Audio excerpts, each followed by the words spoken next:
Baik, Assalamualaikum warahmatullahi wabarakatuh. Perkenalkan, saya Galyaldi Pratama dari Teknik Instrumentasi Kilang tingkat 2. Di sini saya akan mempresentasikan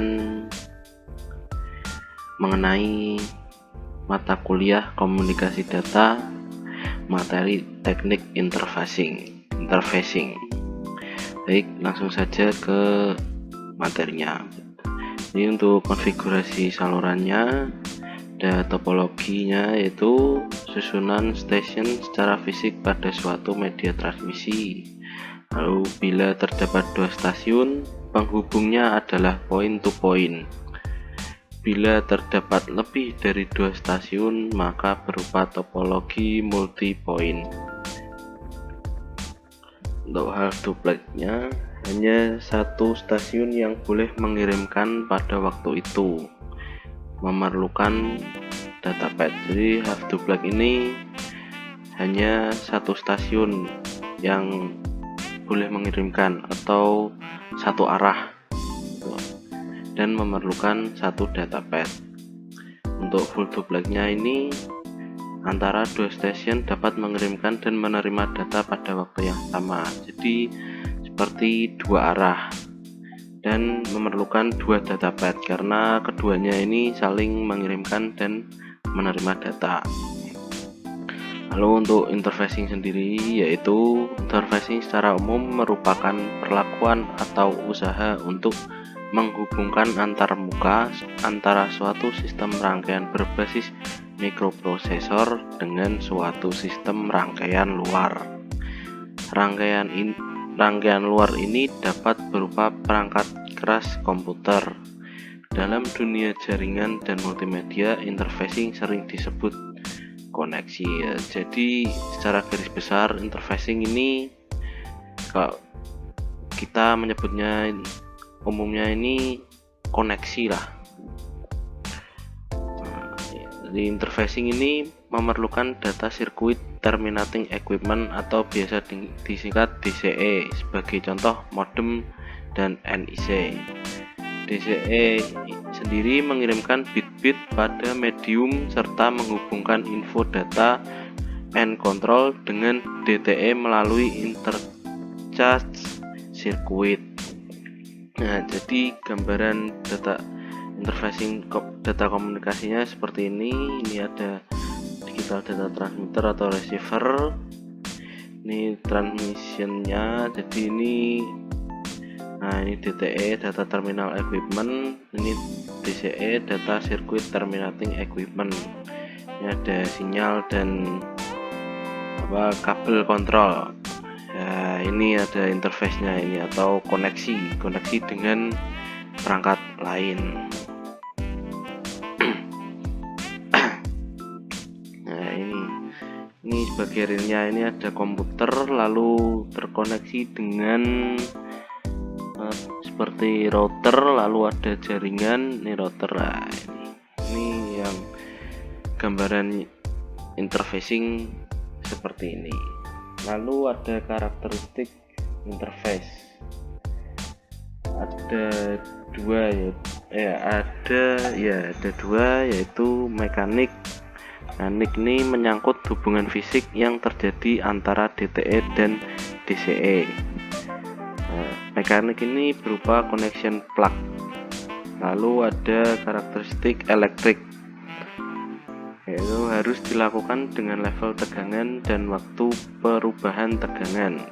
Baik DTE maupun DCE harus menggunakan kode yang sama, jadi tidak boleh berbeda.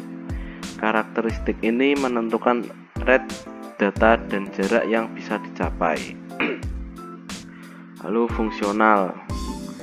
Fungsi-fungsi tersebut diklasifikasikan ke dalam beberapa kategori: data, kontrol, timing, dan grounding. Proseduralnya menentukan urutan kejadian dalam mentransmisikan data. Itu lanjut ke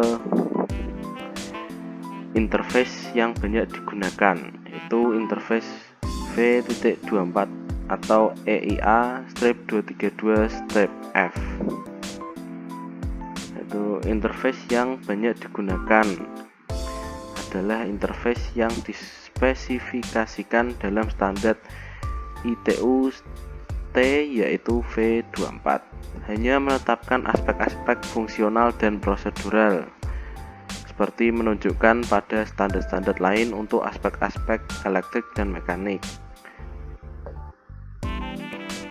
Ini menggunakan EIA 232F buatan Amerika. Ada ini macamnya, ada 5 ini: RS, mechanical, electrical, fungsional, dan prosedural. Lalu ke komunikasi serial. Komunikasi serial adalah pengiriman data antara komputer dan peralatan periferal seperti instrumen programmable atau komputer yang lain. Jadi kalau saya simpulkan, komunikasi serial ini pengiriman data seperti laptop ke Arduino ini. Jadi kan laptop mengirimkan data ke Arduino, lalu outputnya berada di Arduino. Lalu parameter komunikasi serial yaitu ada baud rate dari transmisi, yaitu kecepatan data antara instrumen menggunakan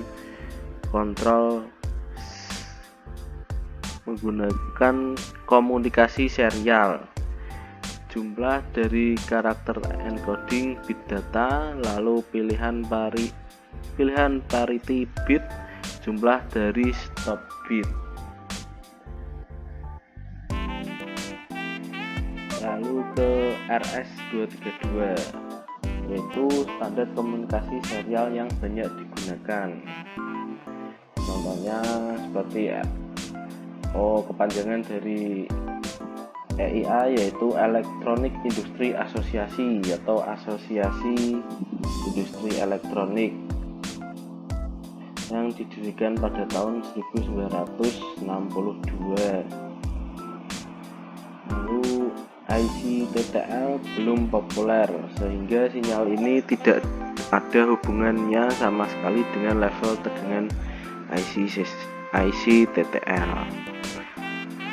Standar ini hanya menyangkut komunikasi antara data terminal equipment atau DTE dengan alat-alat pelengkap komputer data communication equipment atau DCE.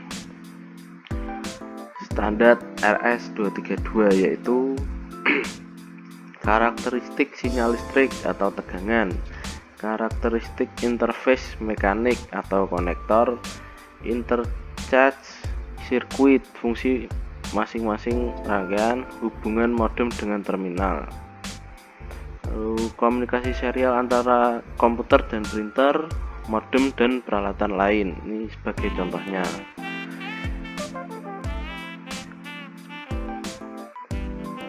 Lalu ada standar sinyal RS232. Standar RS232 memiliki ketentuan level tegangan sebagai berikut. Yang pertama, logika 1 disebut mark, terletak antara negatif 3 volt sampai negatif 25 volt. Yang kedua yaitu logika 0 disebut space, terletak antara positif 3 volt sampai positif 25 volt. Yang terakhir, daerah tegangan antara negatif 3 volt sampai positif 3 volt adalah invalid level, yaitu daerah tegangan yang tidak memiliki level logika pasti sehingga harus dihindari. Demikian juga level tegangan di bawah negatif 25 volt dan di atas 25 volt juga harus dihindari karena bisa merusak line driver pada saluran RS232. Lalu ke pengkabelan RS232.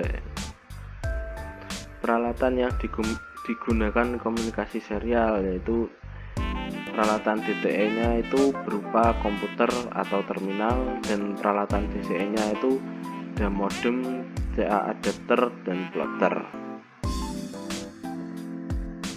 Lalu port serial RS232, konektor D tipe 9 pin yaitu DB DB9, konektor D tipe 25 pin yaitu DB25. Konektor male yang berada di belakang komputer. Lalu membutuhkan konektor female, konektor DB9 dan DB5. Contohnya DB9 itu seperti ini adalah tabel dari DB9. Nah, ini bentuknya DB9 itu seperti ini. Pin DB9 transmitter 3 dan receiver kebalik, hati-hati pemasangan DTE atau DCE. Jadi ini 1, 2 nya di sini, 5 nya di sini, 6 nya di sini.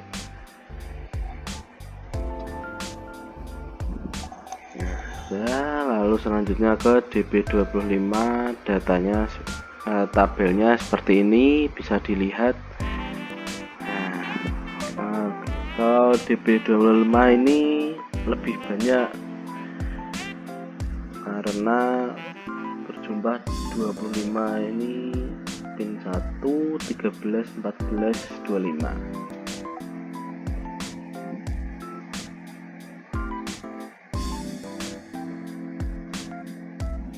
Oke, baik, ke spesifikasi mekaniknya ini bisa dilihat sendiri. Nomor 1 itu shield, nomor 2 transmit data, nomor 3 receive data, nomor 4 request to send or reading for receiver, nomor 5 call to send, dan seterusnya bisa dilihat sendiri.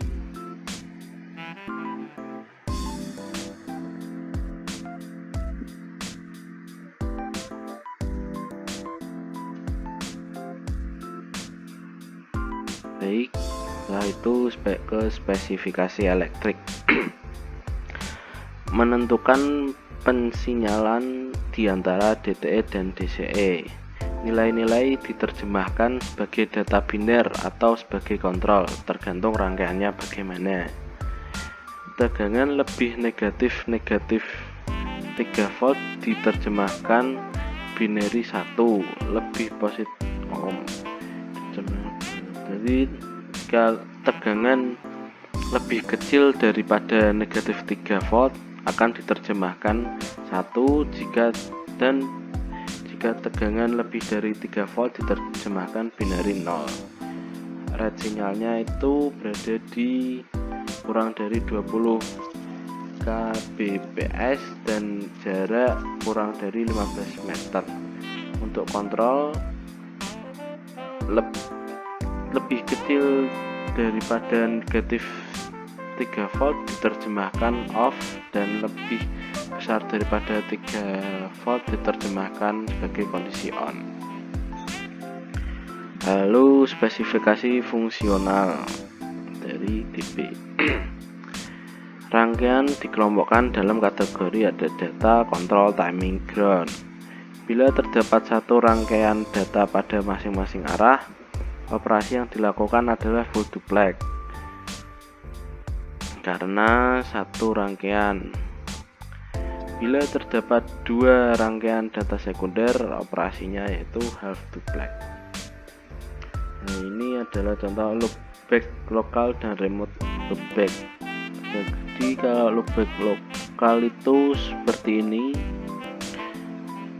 jadi ke satu device. Kalau remote itu ada 2 device, seperti kita menyalakan TV, yaitu ini TV-nya, ini remote-nya. Jadi kita kirim data ke sini, nanti ini sini. Seperti itu. Untuk modem kurang lebihnya juga sama. Ini komputer, ini mengirim sinyal, lalu spesifikasi prosedural. Contohnya koneksi menggunakan modem saluran pribadi asinkronus. Bila modem DCE dihidupkan dan siap dioperasikan, ini menyatakan saluran DCE ready atau siap. Bila DTE siap mengirimkan data, ini menyatakan request to send. Kemudian modem merespon bila sudah siap dengan cara clear to send. Ini menunjukkan data bisa ditransmisikan sepanjang jalur transmisi. DTE bisa mentransmisikan data sepanjang jalur transmisi data. Bila data sudah tiba dari remote modem, lokal modem menyatakan receive line signal detector, kemudian mengirim data pada jalur receive data. Lalu ke ISDN atau Integrated Service Digital Network, yaitu pengganti untuk jaringan telepon umum dan telekomunikasi analog yang ada. ISDN broadband adalah spesifikasi ISDN generasi kedua yang mampu menampilkan rate data digital tingkat tinggi.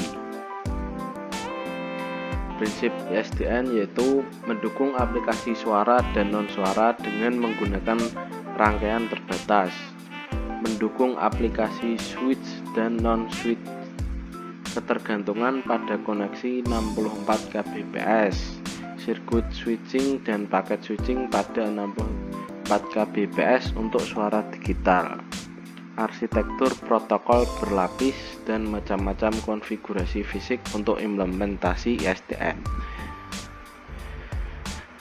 Itu arsitektur ISDN sendiri terdiri dari jaringan akses yang menyediakan fasilitas akses ke service ISDN dan jaringan antara sentral untuk integrasi dengan jaringan publik existing.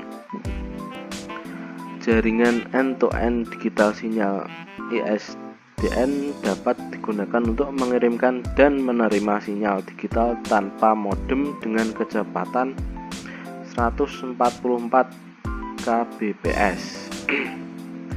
Kelebihan ISDN tidak hanya karena kecepatan akses yang jauh lebih tinggi dibandingkan dengan kemampuan modem terbaik saat ini, tetapi juga dapat menggunakan kabel existing.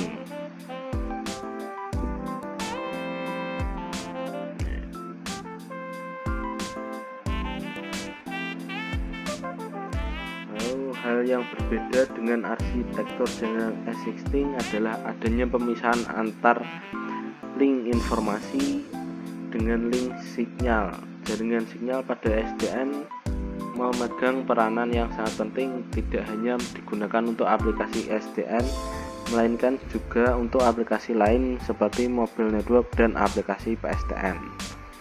Nah, jadi ini contohnya arsitektur ISDN ini seperti ini.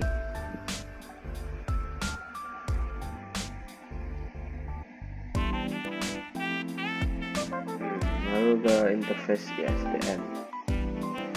Interface ISDN ini ada beberapa. Yang pertama yaitu TE1, yaitu terminal dengan kemampuan protokol yang relevan dengan interface pada titik referensi S dan T dan dapat dihubungkan langsung ke sistem pasif bus NT. Contoh telepon ISDN, videophone, fax G4. Lalu yang kedua yaitu TE2, terminal yang tidak dilengkapi dengan protokol ISDN dan hanya dapat dihubungkan ke NT dengan bantuan terminal adaptor. Contoh seperti telepon konvensional, terminal X25, telepon analog, PC, fax analog G3. Lalu ada N1, itu menyediakan fungsi-fungsi yang ekivalen dengan fungsi layer 1 model OSI, memastikan bahwa TE secara fisik dan elektrik sesuai dengan jaringan akses sentralisasi pemeliharaan. Contoh titik terminasi fisik 2 kawat ke 4 kawat. Lalu ada NT2 itu menyediakan fungsi-fungsi yang ekivalen dengan layer 2 dan layer di atasnya. Contoh PABX dan LAN. Lalu ada LT, yaitu titik terminasi antara jaringan akses dengan sentral ISDN. LT dapat membentuk fungsi-fungsi seperti NT, test loop, pembangkitan sinyal, dan konversi kode. Dan yang terakhir yaitu ada ET, yaitu titik terminasi jaringan akses dengan sentral ISDN, di mana sinyal kontrol diproses, di mana data informasi dan data pensinyalan diproses, juga bertugas untuk menangani data link layer protokol DSS1. Data yang diterima diubah ke dalam format lain, misal SS7 sebelum dikirim keluar ET. Dan ada juga kanal-kanal pada ESDN, itu ini standar bitrate, yaitu B channel, D channel, H channel. Lalu ada B channel yang merupakan basic user channel atau biasa disebut barrier channel. Ini dapat membawa data digital dan BCM, encoded data digital voice, mendukung koneksi sirkuit switch, packet switch, dan semi permanent connection. Lalu untuk kasus koneksi sirkuit switch digunakan common channel signaling. Lalu ada D channel yang memiliki dua fungsi, yaitu membawa informasi signaling untuk mengendalikan panggilan sirkuit switch pada kanal B, dan bisa digunakan untuk membawa aplikasi data kecepatan rendah. Lalu ada kanal H channel, yaitu suatu kanal yang berkecepatan tinggi, dapat digunakan sebagai satu trunk dan untuk keperluan fast video, high speed data, dan high quality audio. Kanal-kanal di atas yaitu ada kanal B, D, dan H dikelompokkan ke dalam satu struktur transmisi yang ditawarkan sebagai suatu paket kepada user. Struktur transmisi itu ada basic access, disebut basic rate access atau BRA, disebut juga basic rate interface, itu BRI. Untuk keperluan individual user, biasanya ini buat keperluan perumahan atau kantor kecil. Lalu komposisinya yaitu 2B plus D atau 16 Kbps plus sinkronisasi dan framing, itu 192 Kbps. Kalau tanpa sinkronisasi dan frame itu 144 Kbps. Lalu dapat digelar pada jaringan kabel tembaga yang sudah ada. Lalu untuk primary service disebutnya primary rate access atau primary rate interface, untuk keperluan user yang menggunakan kapasitas lebih besar, biasanya digunakan di kantor yang besar. Komposisinya yaitu di Amerika Serikat ini 2B plus D, ini kalau di Eropa itu 30B plus D. Bisa juga digunakan untuk mensupport kanal H, misalnya 30H0 plus D akan memberikan interface berkecepatan 1544 Mbps. Itu selanjutnya ada titik-titik referensi ISDN, itu ada NT1, NT2, TE1, TE2, TA, dan ST. Ini seperti kanal-kanal pada ISDN. Ada satu, ini ada terminal local loop, coding, dan transmisi conversion. Lalu maintenance, convention, performance, monitoring. Yang kedua ada typically, lalu provide, dapat menghandle layer 2 dan layer 3. Ini lanjutannya dari titik referensi tadi.